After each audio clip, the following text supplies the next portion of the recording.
L'homme a un besoin méconnu, il a besoin de faiblesse. C'est pourquoi la continence, maladie de l'excès de force, lui est spécialement intolérable.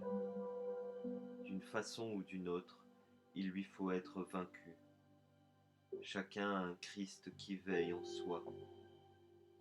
Au fait de lui-même, au sommet de sa forme, l'homme cherche à être culbuté. N'y tenant plus, il part pour la guerre, et la mort le soulage enfin. C'est une illusion de croire qu'un homme disposant d'une grande force sexuelle, lui, au moins, aura le sentiment et le goût de la force.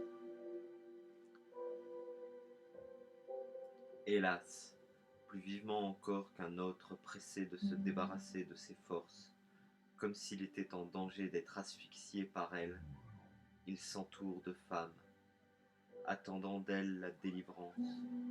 En fait, il ne rêve que de dégringoler dans la faiblesse la plus entière, et de s'y exonérer de ses dernières forces, et en quelque sorte de lui-même.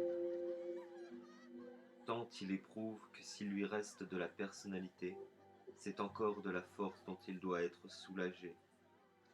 Or, s'il est probable qu'il rencontre l'amour, il est moins probable que, l'ayant expérimenté, il quitte jamais ce palier pour bien longtemps. Il arrive cependant à l'un ou l'autre de vouloir perdre davantage son jeu, d'aspirer à se dépouiller, à grelotter dans le vide. En vérité, l'homme s'embarque sur beaucoup de navires, mais c'est là qu'il veut aller. S'il s'obstine dans la continence, comment se défaire de ses forces pour obtenir le calme? Excédé, il recourt à l'éther, symbole et raccourci du départ et de l'annihilation souhaitée. Là, en 3 secondes, ses forces, il n'en est plus question, et chaque seconde il descend encore, pour atterrir à un palier incommensurablement plus bas que celui de la seconde précédente. En moins d'une demi-minute, l'effondrement des réserves est total.